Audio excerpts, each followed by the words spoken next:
سڵاوتان لێبێت شیرینەکانم، وەکو هەمیشە هیوام وایە سەلامەت و تەندروست بن.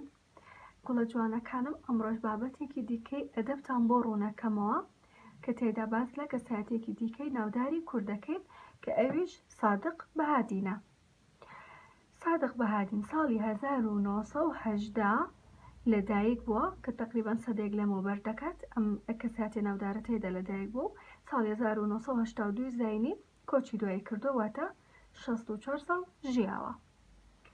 بابەتەکە دەخوێن و لەگەڵیدا ڕوونی دەکەمەوە. لە ساڵی 1970 زاینی لە شاری ئامێدی لەدایک بووە. شاری ئامێدی ناوچەیەکە سەر بە پارێزگای دوهۆکە، واتە لە کوردستانی خۆمانە. سەرەتا بە خوێندنی ئاینی دەستی پێکردووە. ئەمە لەوانەکانی کەشا باسمان کردووە. زۆربەی کەسایەتەکان لەو سەردەمەدا سەرەتا بە خوێندنی ئاینی دەست پێەکەن، واتە لە حوجرە خوێندویانە. پێشتریش باسمان کردووە کە حوجرە چییە، بەڵام ئێستاش جارێکی دیکە بە کورتی باسی ئەەکەمەوە. حوجرە شوێنی خوێندنی بابەتە ئاینیەکانە بە مەبەستی وەرگرتنی ئیجازەی مەلایەتی لەو کاتەدا، کە تیایدا قورئان دەخوێندرا، زمانی عەرەبی و هەندێک جار زمانی فارسیش دەخوێندرا. پێش دروستبوونی سیستمی پەروەردەی مۆدێرن، واتە ئەم سیستەمە لە کوردستان حوجرەکان شوێنی سەرەکی خوێندن بوون بۆ هەر کەسێکە بیویستە فێری زانست ببێت. باشە، لە پاشان چووەتە قوتابخانە قۆناغەکانی خوێندنی سەرەتایی و ناوەندی و ئامادەیی بە سەرکەوتووی بڕیوە. قۆناغی سەرەتایی هەر لە ئامێدی تەواو دەکات، بەڵام قۆناغی ئامادەیی لە مووسڵ تەواو دەکات. پاشان لە خانەی بڵندی مامۆستایان لە بەغداد وەرگیراوە و لە ساڵی 1944 زاینی دەرچووە لە قوتابخانە ناوەندی و ئامادەییەکان بۆ بە مامۆستا. سەرەتا بۆتە مامۆستای مێژوو جوگرافیا لە چەند شار و شارۆچکەیەک بۆتە مامۆستا. پاشان دەبێتە مامۆستای زمان و وێژەی کوردی لە بەشی کوردی کۆلێژی ئەدەبیات لە زانکۆی بەغداد، کە لەوێ کۆمەڵێک قوتابی ئەزمون و سوودێکی باشان لێ وەرگرتووە. پاشان ماوەیەکی زۆر لەگەلێک شاری عێراقدا مامۆستا بۆ ئەومان باس کرد. ئەم نووسەرە زۆر لە مێژ بوو، خەریکی خوێندنەوەی گۆڤارەکانی هاوار و گەلاوێژ بوو.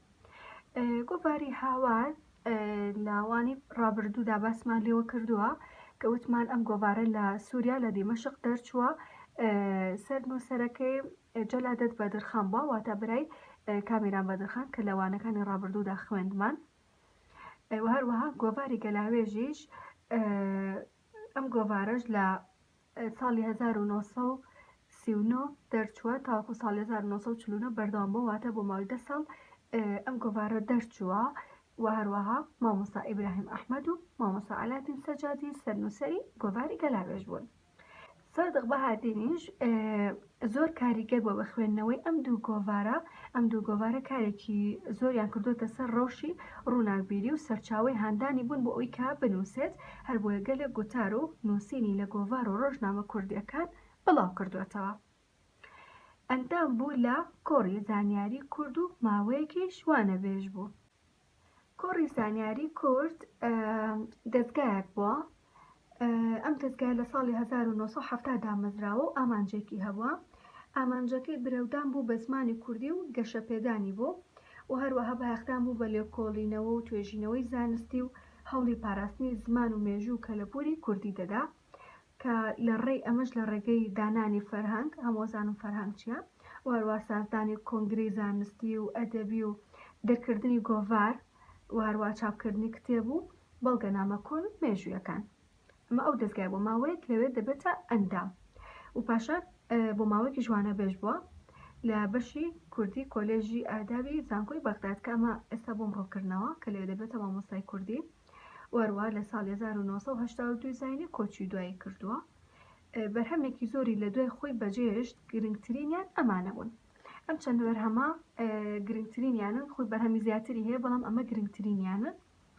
یەکەم ئیدیەمێن کوردی ساڵی 1973، دووهەم دیوانە مەلای جزیری ساڵی 1977، سێهەم دیوانە پەرتەیە هەکاری ساڵی 1978، چوارەم نەوبەهارە سەیدایە مەزن ئەحمەدی خانی ساڵی 1970 هۆزانڤانێت کور ساڵی 1980 خانومان ساڵی 1980 مەولیدا مەلایە باتایی ساڵی 1982 ڕێزمانە کوردی. ئەمە ئەو چەند بەرهەمەیە کە لە دوای خۆی بەجێ ماوە و بەڵام ئەمە گرنگترینیانە واتە بەرهەمی تریشی هەیە بەڵام ئەمە گرنگترینیانە. ئەمەش نمونەیەکە لە بەرهەمەکانی تەنها بۆ خوێندنەوەیە واتە بۆ لەبەرکردن نییە، من نەیخوێنمەوە بۆ خۆتانی بەجێ ئەهێڵم، زۆر قورس نییە، وشەکانی تا ڕادەیەک سادەن، هەچ وشێکیش لی تێنەگەیشتن یاخود واتاکەیتان لا ڕوون نەبوو لاپەڕەی دواتر واتای هەندێک لە وشەکانی تایە دەتوانە سوودی لێ وەربگرێت. بابەتی ئەمڕۆژمان ئەوەندە بوو، بۆ هیوام کە سوودتان لێ وەرگرت بێت، لێ تێگەیشت بێتن. سوپاس بۆ گوێگرتنتان، هەتاوانەیەکی تر خواتان لەگەڵ.